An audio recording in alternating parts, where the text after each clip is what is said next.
Hey everybody, we want to welcome everyone to our Level Up Leadership Summit. These events are designed to help us get to know the leaders here at Experian and also gain insight into the leadership skills needed to grow our careers.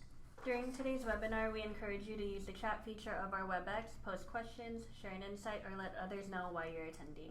Today we're excited to chat with Reshma Peck, SVP of Marketing here at Experian. Thanks for joining us, Reshma. Hey, thanks for having me. All right, let's start with your background. Sure. First of all, this is really quite the setup here. Yeah. This is like I'm in the DJ radio That's station. right. Like Power 106. Yeah, it We is. try. It is. It's quite something. I have been with Experian for over 10 years. I'm just going to count in decades now, I think. So prior to coming to Experian, I was with Disney in consumer brand marketing. I opened I was in theme parks and entertainment, did Downtown Disney, California Adventure, for those of you that are in California. That's so much fun. Yeah, so that was my job there. And then prior to that, I was in consumer products and consumer brand marketing in Scottsdale. I launched new products for household goods and foods and Bath and Body, etc. And then over the last 10 plus years, I've been at Experian throughout corporate marketing and working on marketing services, all in the marketing function. And currently I lead integrated marketing, which is for the financial services B2B verticals. You've been to a lot of places, but you've been at Experian for a decade now. So what keeps you here? What do you love most about your job? Yeah, we were talking about this a little bit earlier, Patty. I think it first and foremost starts with the people, right? So, I mean, I just really like the people I work with. Patty and I have sort of same connections, and I really enjoy working with them. I enjoy the leaders. I enjoy my team, and it's really sort of work hard, play hard mentality. So I just really like the people that I work with. I mean, we laugh, we stress together, we laugh together, that kind of thing. So. And in fact, Patty was telling me that a lot of my team are on this WebEx, so just get back to work. You don't need to be on here asking me any hard questions. So I like that. The other thing is I've been really fortunate to have jobs where I get to really thrive and change. So I like to create new. Give me a blank piece of paper, and that's really what I enjoy doing. So I've had the opportunity to work on new initiatives, new markets, creating new brands. New acquisitions. So I really like that, working on new product launches and et cetera like that. And then finally, I really like the brand. I love, as a brand marketer and coming from consumer brand marketing, that's my background. I like the Experian brand, and I love being a storyteller of the brand. So, I mean, who doesn't like a good story? So I like telling stories about this brand so we can make it really memorable. Right. First, I love Reshma's answer because I feel the same way. It's all about the people. It is. The people here are amazing, and I think part of it also is like your leadership and other leaders who have brought on good people, like looking for certain skill sets, certain personalities, low ego, team players. That collaborative spirit. So I think that's super important too. Yeah, my team will say they'll interview people to bring onto their team, and often they'll run the candidate by me at the end, and I'm only there to assess cultural fit. So, so I have that the sniff test on whether they can actually, be somebody that I want to work with, and certainly not around experience and skills. So yeah, I think that's really important. You spoke a lot about brands, and your career is obviously all about building up other people's brands, other companies, but what about personal brand? We want to know how important that is to you and what your personal brand is. I think I didn't know this, obviously, earlier on in my career, but, as I've aged, it's really important to think about what your personal brand is. And just like you do with any products or any companies, I think you're just you're a human being. You are, what is the story you want to tell about yourself? What is the story other people you want them to tell about you? It's really important. So I think part of leadership is building a personal brand and to think about it. Now, so in our function, we create a lot of narratives and a lot of messaging, that, Mike. So a lot of story arcs, and we put them through this filter. I have this filter of, the R principles. R because it's easy for me to remember, I guess. Patty. We put them through this filter of, does this messaging sort of go through this sort of these principles? And I think it's very similar to what you would do for your personal brand. So let me just tell you what they are. So the first one is be real. And to me, I think authenticity and being true to yourself, being who you are, is so important because that's the only way to be sustainable.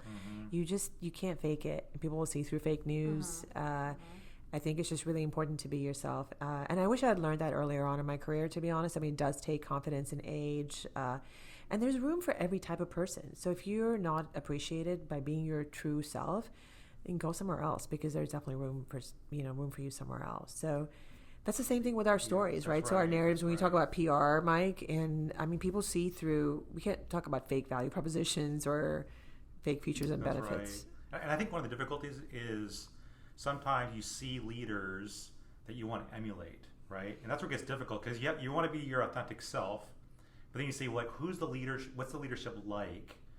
And I want to be like that. And they might be super extroverted, very personable, and you might be introverted, right? And so it's like, how do you kind of balance like authenticity with like the trying to be better or trying to emulate a really good leader in your life? Yeah, and I think everyone's got skills they can improve upon, right? Yeah. So I think, if there is somebody who's very articulate or is a great presenter, learn that, right? That's obviously important.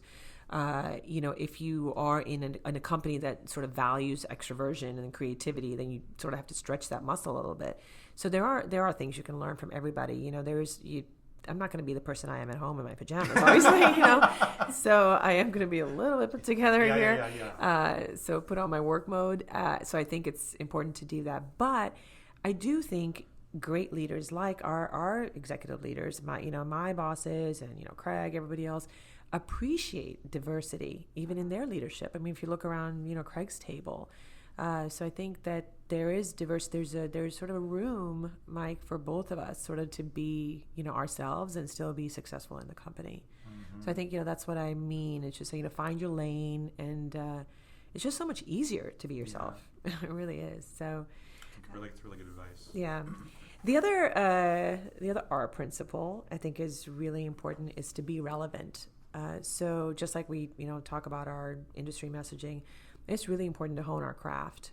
So to stay on top of it, to stay on the cutting edge. And all of us are in marketing and social media. I mean, just everything that sort of explodes as far as our, the channels that people are communicating on, and the way they consume media. I'm one of those people that likes to watch advertising. So I don't fast forward through the TV ads, so I want to hear what's going on, or the ads that are served up on social media, Patty. Let's see if Facebook's got the algorithms right to serving me up the ads. But it's just the different, there's Twitch, that people are sort of on, watching, streaming live. I was actually in a meeting yesterday and with AEG, Worldwide Entertainment, and they have this esports division. And they were talking about how you can sponsor in esports. You can actually sponsor the jersey. So they have Call of Duty or Fortnite. They have these big events, in the Fortnite mega leagues or Overwatch leagues. Yeah. And you can actually sponsor the jersey on a virtual player or a virtual stadium. So it's getting to that point. You don't have to go to Angel Stadium to do that, or to the Rams or Chargers. You can actually sponsor the jersey, and you have your logo on this person who's fighting in this league. So it's crazy, So to stay on top of what's relevant in marketing is really important. And then that way, for me, it's really important to get in the trenches with the team. I can roll up your sleeves. We have a lot of big events and big activities that takes all hands on deck. And if I don't hone my craft or know enough about all the different things, I won't be able to get in the trenches and roll up my sleeves. So it's important to do that. Yeah, that is so true, because it's funny when you talk to kids these days about their media habits, and I'm even asking the wrong questions. I was talking to some 8-year-olds at my block. I was like, "Oh, what are your favorite shows? What TV channels do you watch?" And TV channel, TV. It's no, I only watch YouTube.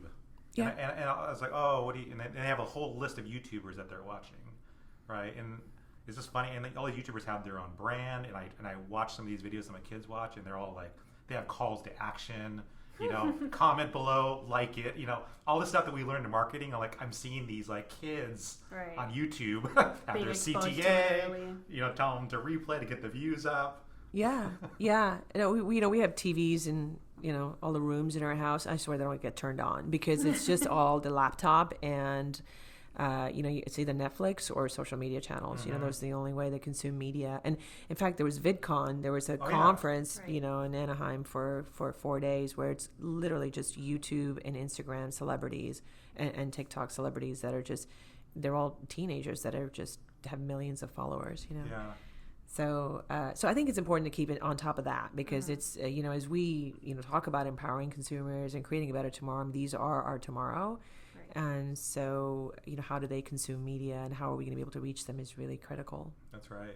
And they're not just kids. Even talking about the gaming industry, you're talking about adults in there. So, absolutely. So young adults. So I think it's really important.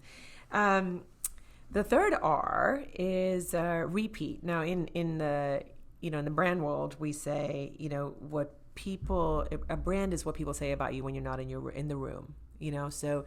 For us, communications, the repeat of communications, we talk about that in marketing is really important because if we don't say it, they don't hear it. If they don't hear it, they don't repeat it, and you don't want them to repeat it.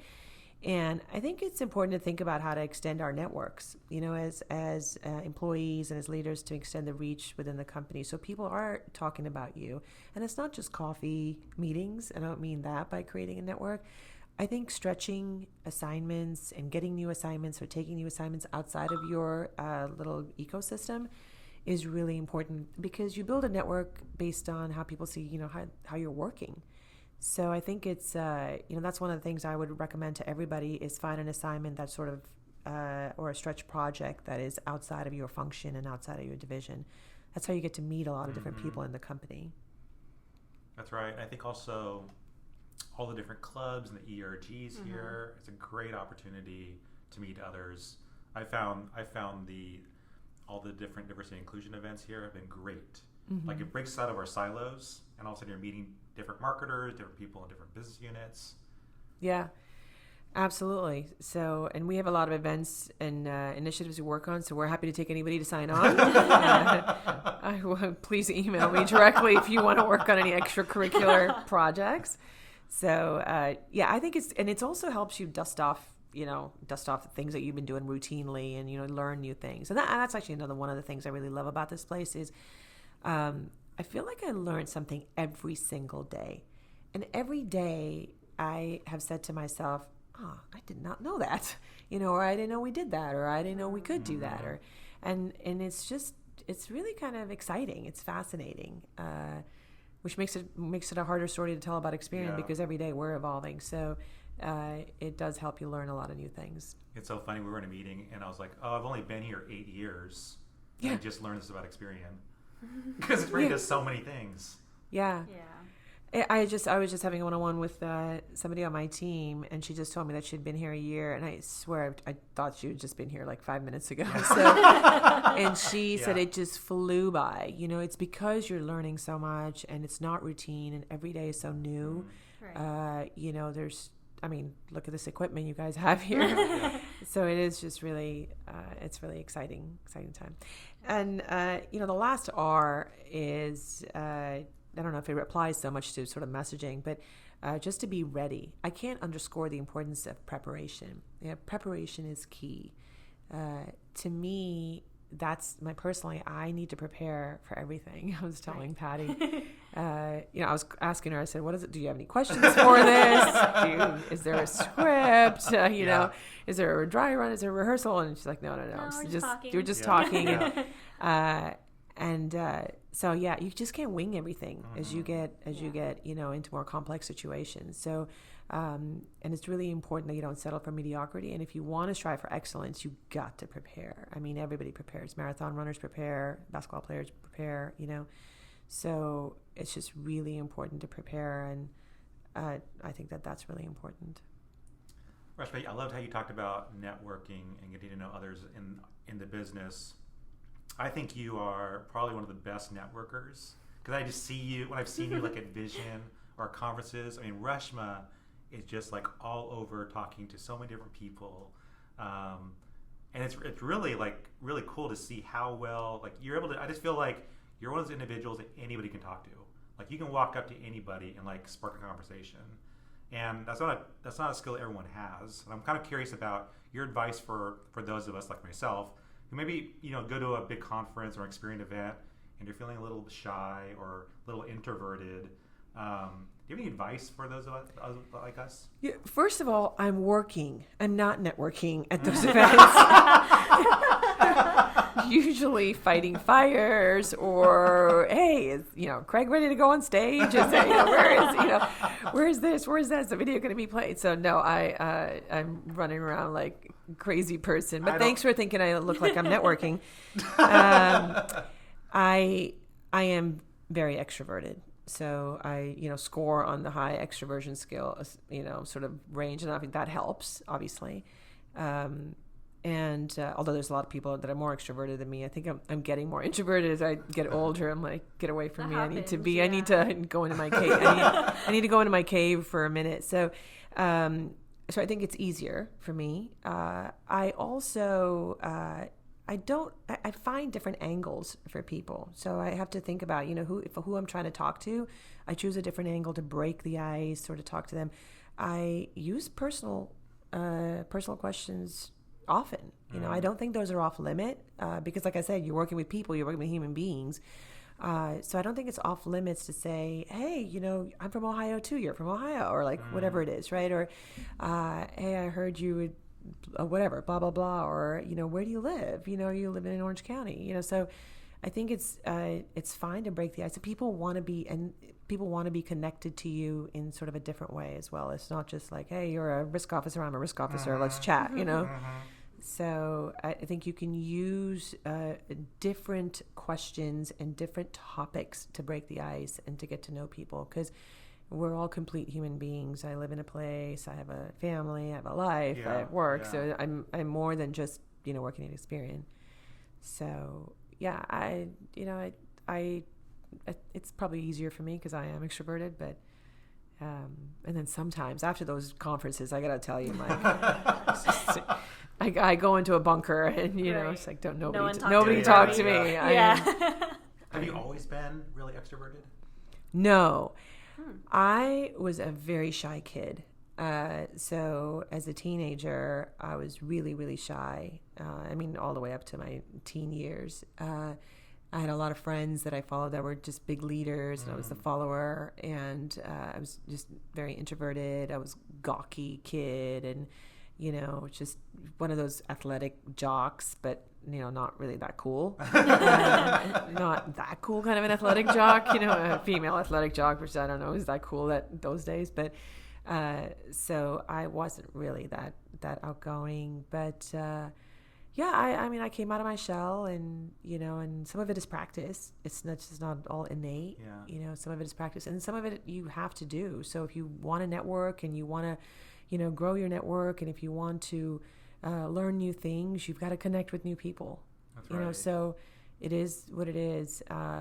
And you can't just hide behind sort of headphones and, That's right. a laptop. You just can't do it that way. That's so, right. Unfortunately. So it takes, I go to events, we've been to events, right, Mike? You and I have been to some events together, big sort of conferences, and it can be exhausting. It can be draining for sure.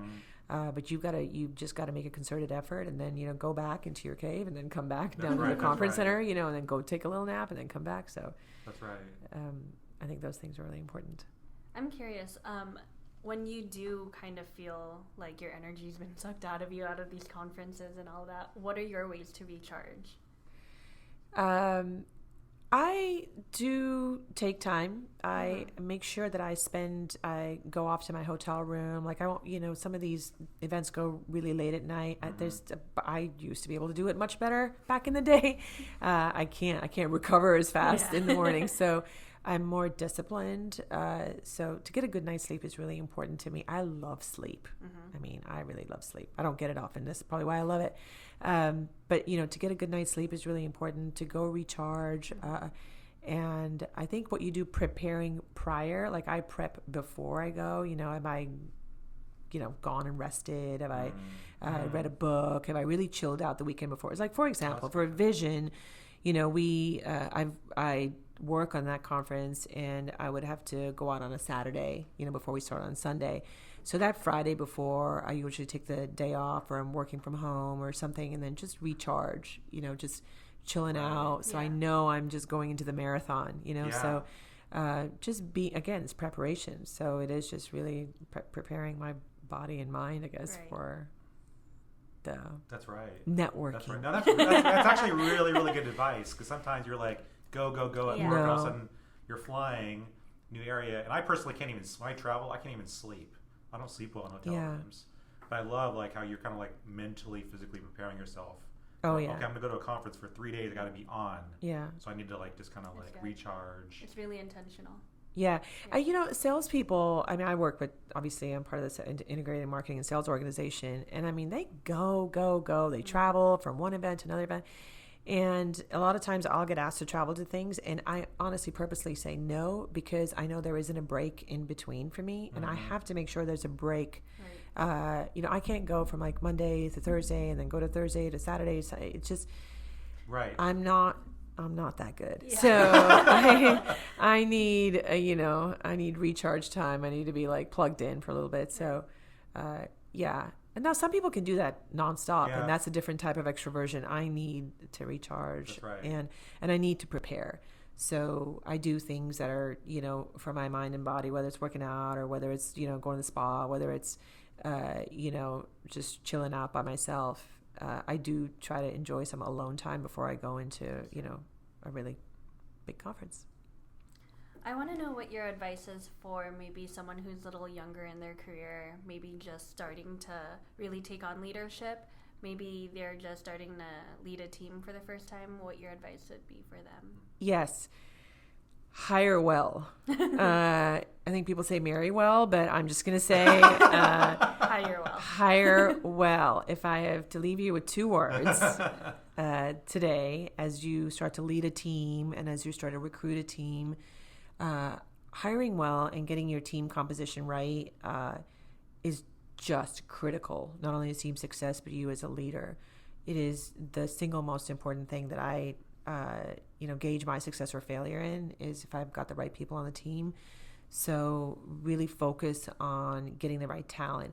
And, hiring for experience only gets you that far. So I've learned that it's not about what the experience is on the person's resume or during the interview. So I do look for potential, what's the curiosity and initiative in that person.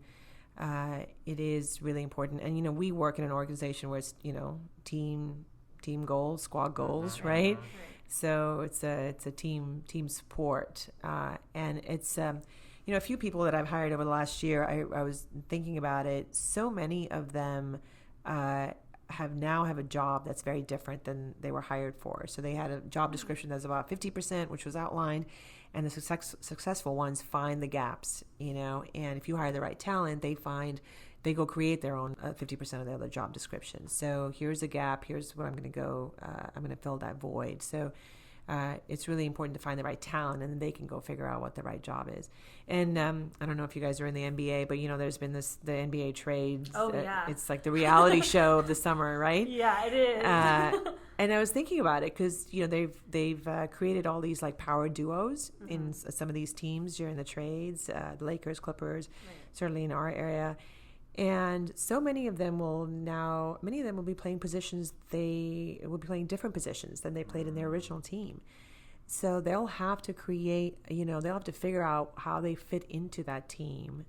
They're elite talent, but if they all have that same team goals, they should be able to adjust and play in another position and still be able to make it. So I think you hire the right talent, you hire elite, you hire well, and then figure out the, everything else gets figured out. I'm curious, as you're, because you have hired really, really well.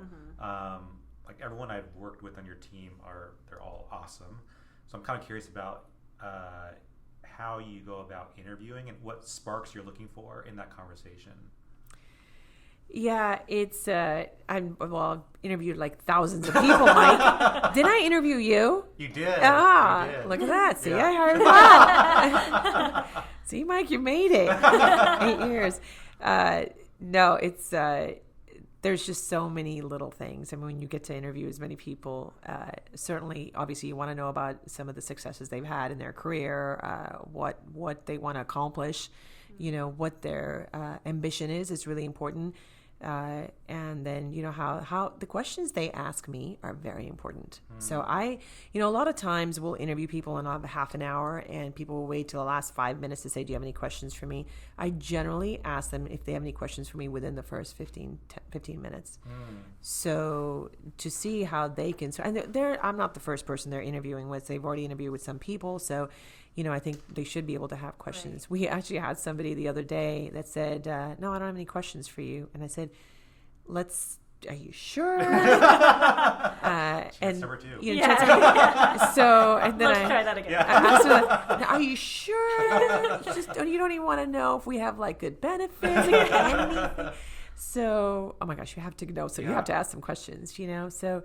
And that just that helps you think about how curious they are, what kind of initiative they've taken, how much they've learned about the business. So ask them to ask questions within the first half of the interview, not the last half.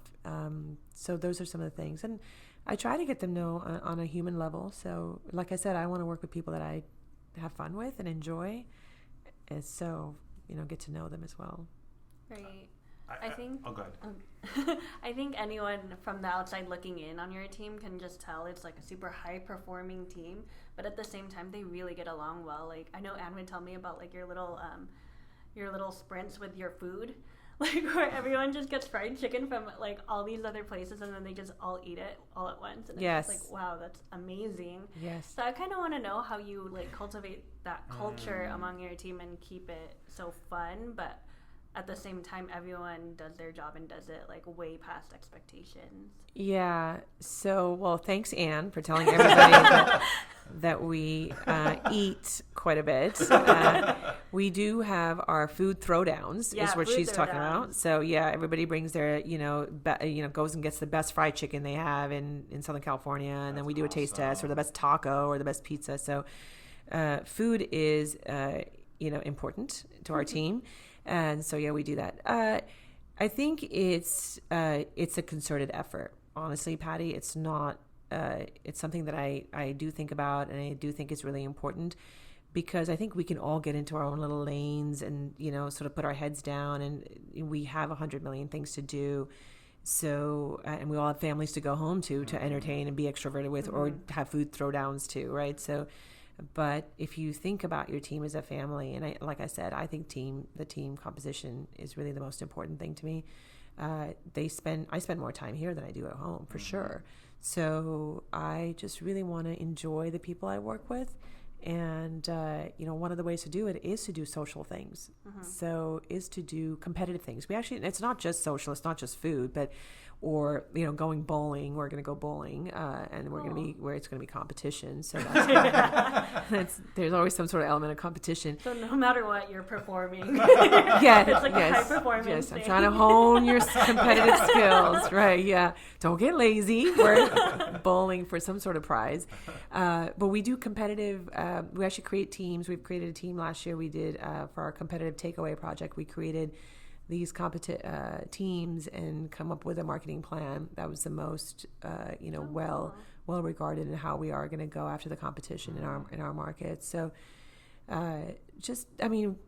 marketing, we're creative and entertainment is part of our thing. So it is really important to make a concerted effort. Sometimes people schedule it. I think I've seen some leaders do schedules like quarterly offsites or quarterly something. I know there's other leaders that have, monthly events.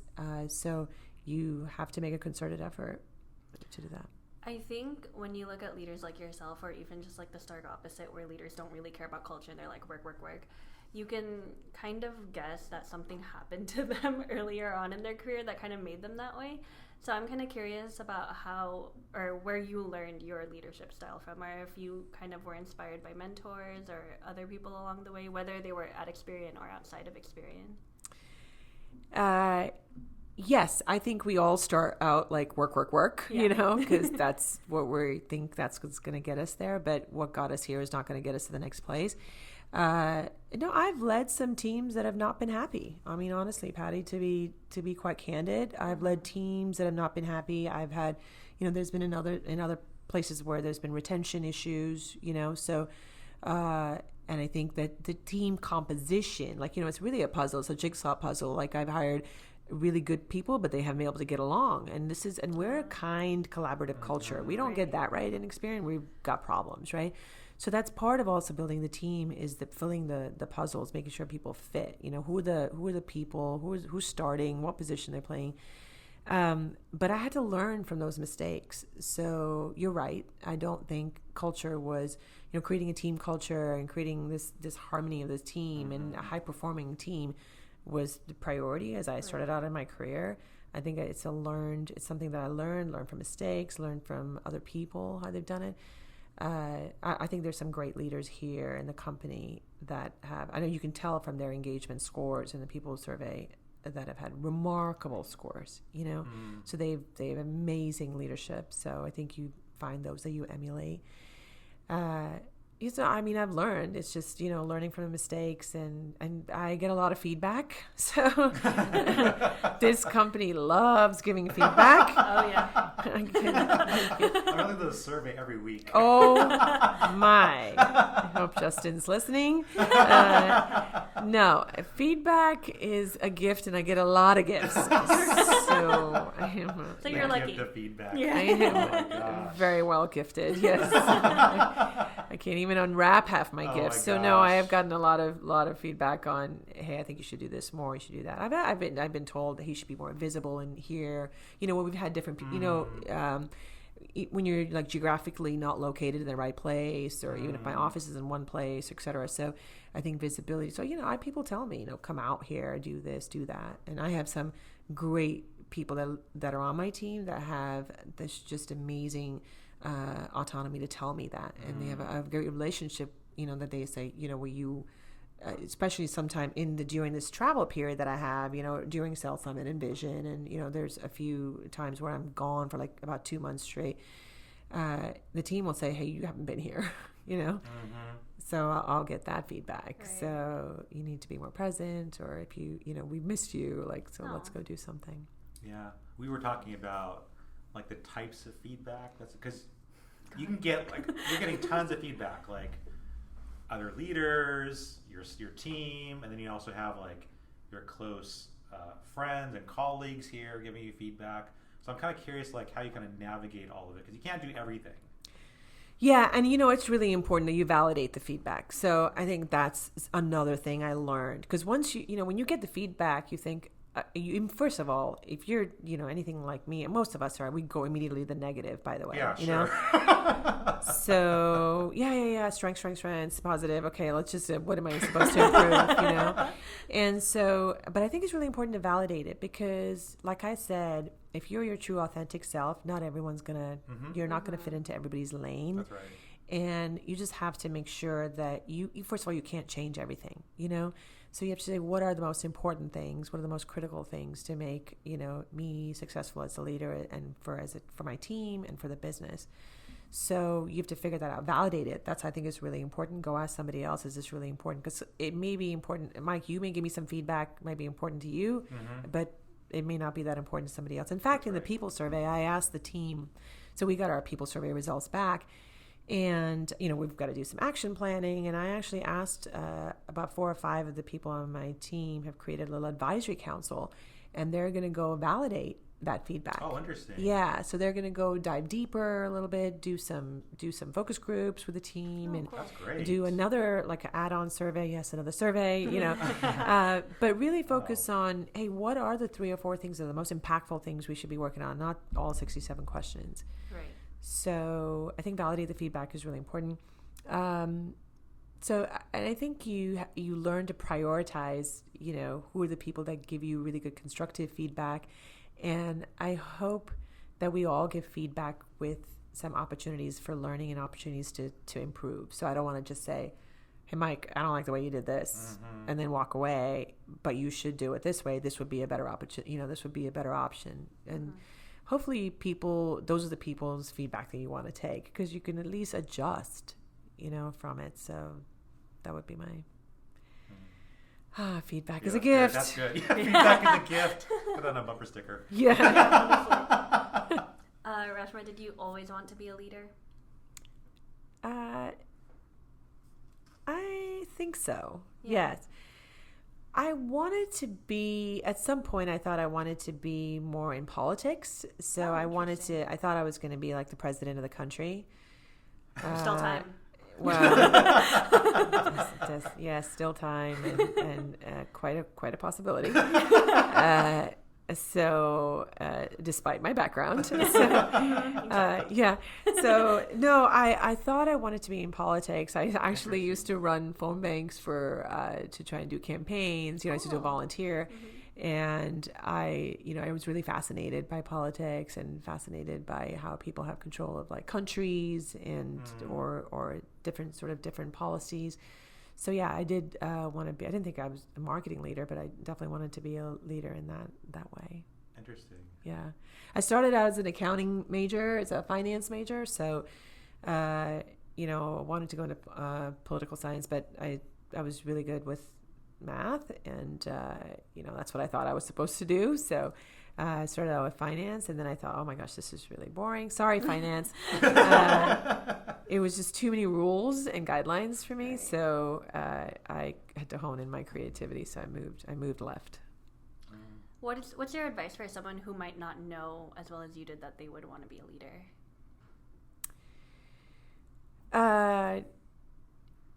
I think everybody can lead in so many different ways without having somebody direct reporting to you. And that's actually some of the things, we have a small team. We don't have a huge team, so there are a lot of opportunities for you to be a supervisor of some sort, a mentor of some sort.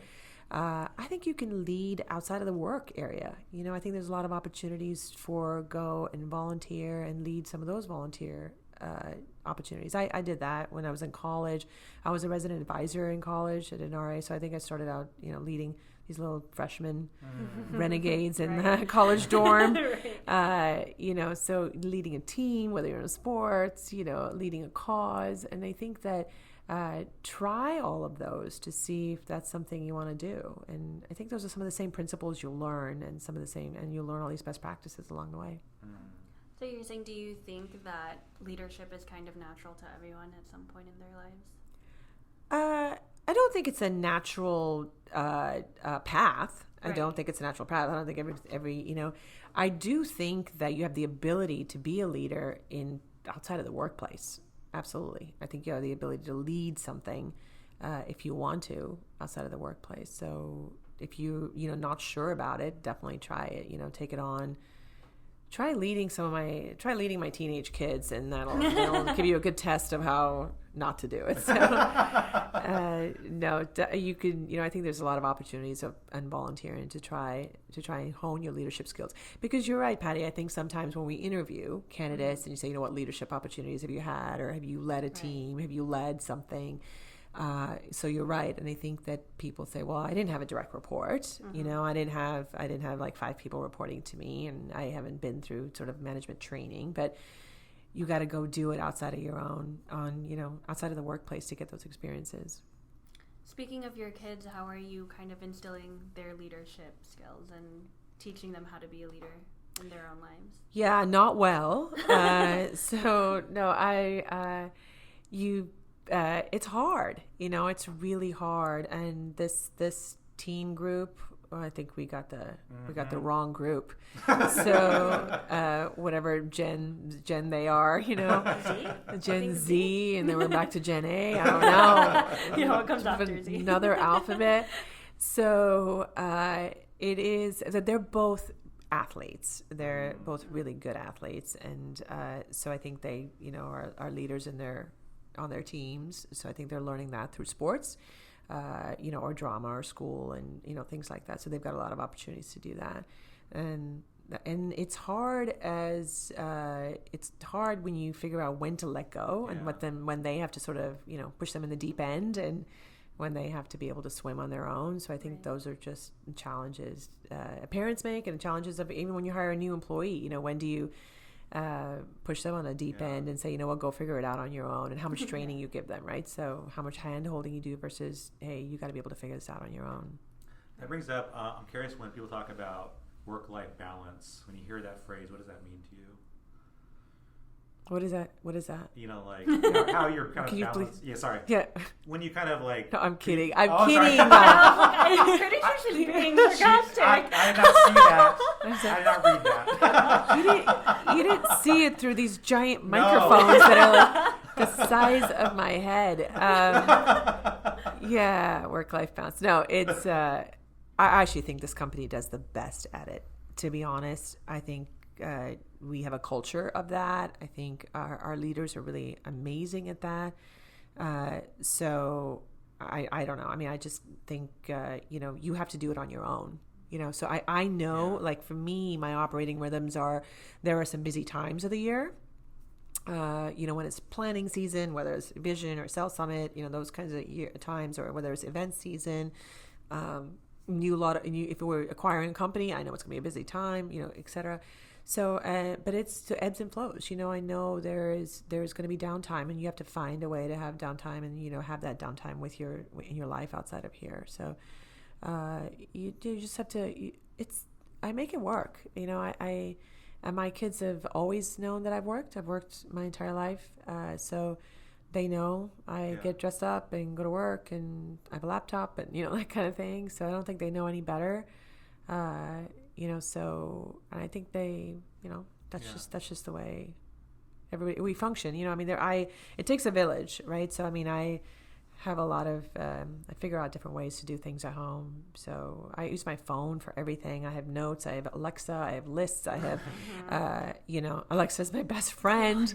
My note section is my best friend, my reminders. So, thank goodness for technology. Right. Do you set, when it's not the busy seasons, do you set boundaries, I'm not checking my email after a certain time? I'm kind of curious about how you navigate that. So I should say yes, Mike? Yeah, she's like, are you crazy? Maybe this is the part you can edit out. You're not on at midnight. Well, I'm not awake at midnight. Yeah. I'm too old to be staying up at midnight to be able to make it back the next morning. So, no, I am not up at midnight. But I do, because I do love sleep. So I try to get some good sleep. But, it's hard. It's hard not to. It's when you have some sort of deadlines, and you have, different time zones. Sometimes I'm working with. That's really challenging. Or if I'm traveling, or if I have traveled and then I have to catch up. We're an email company. Yeah. I think my job is like chief email processor sometimes. So we just, if you don't clean out your email and clear out your email and get that done, I think you just feel like you're so behind. Do you definitely go to zero? Are you like the zero? Oh, box? No. I'm not that way. No. The EITS just thinks I'm crazy. But, every time they do a laptop refresh, they have to copy all my emails. They just think, oh, my goodness. Wait, but you read all your emails, like the icon. I read them. I have kind of read them and then reply. Because his icon is in the thousands when you look at his inbox. My wife goes nuts because she looks at they're all Gmail. That little red number by his app. I have certain rules set up. Yeah, so I know. It's just, we have text messaging and Skype and email and Instagram DM and Facebook Messenger. I said, I can't keep up. This is crazy. Yeah, it is crazy. And Slack and, It's insane. Nobody calls me. Nobody actually picks up the phone and go, watch, my phone's going to ring. As soon as I leave here, my phone's going to ring. I rarely have voicemails. Rarely. And if they are, they're from somebody who's trying to sell me something. That's right. I don't. It's crazy. I was saying, even my kids don't know how to even answer voicemails on their phones. So, what? Yeah, because it's just like, text. why don't you text me? Text, yeah. That is interesting, the kind of culture we're going into now, because you called me earlier today, and I'm just in the habit of letting like numbers that I don't know on my cell phone just go to voicemail. I'm just like, I don't know who it is. Like, it might be a telemarketer. I'm just gonna. And then you emailed me immediately. I was like, oh no, it was Reshma. Yeah, I'm old school. I do pick up the phone. Every single Yeah. time. And my wife's like, why do you pick up the phone? You don't know who it is. I'm like, it's just a phone call. That's me. You're an extrovert, aren't you? Yeah. Mike wants to talk to somebody. It's like, I'm bored. Hey, why don't I sell you something? Exactly. Have you boosted your score? You should Perfect. every time you get somebody. Someone came to do like a salesperson came to my door, and we never get someone knocking on the door. I was so excited. Yeah. And the person's like, hey, and like I was like, oh, let's I talk. can't. Tell me all about pest control. Pest control. My wife thinks I'm crazy, but I was like, oh, this guy's like going door to treat door. the He's door working exactly hard. the same. He's working hard. He probably gets doors slammed in his. I was like, I'm gonna talk to him. That you are so sweet. That's You really nice really of you. are. So you need to just get everybody to boost their score as you're coming. Yeah, any conversation you start up. You know, I sell them. yeah. So speaking of, as we're wrapping up, you know, my plug to everybody listening and to all of you is, you know, really be the ambassador for the brand. You know, so. I think about it like, you know, all three of us are marketing people, right? So we're in the same, we are our walking billboards, you know, we're a communications channel, you know, we're a channel, you know, so I think it's really important for us all to learn the story, know the story, you know, be storytellers and really promote and plug the brand as much as you can. So I think that's up to us, you know, That's it's, right. It's on us. Wear your Experian Boost T-shirt at the gym. That's the message here. Yes, yes. And then open the door to the pest control guy and say, I will look at your brochure if you boost your score right now. Right in front of me. Here's on the your app. phone. Let me download it. I have one more question for you, Reshma, before we wrap up. What's next?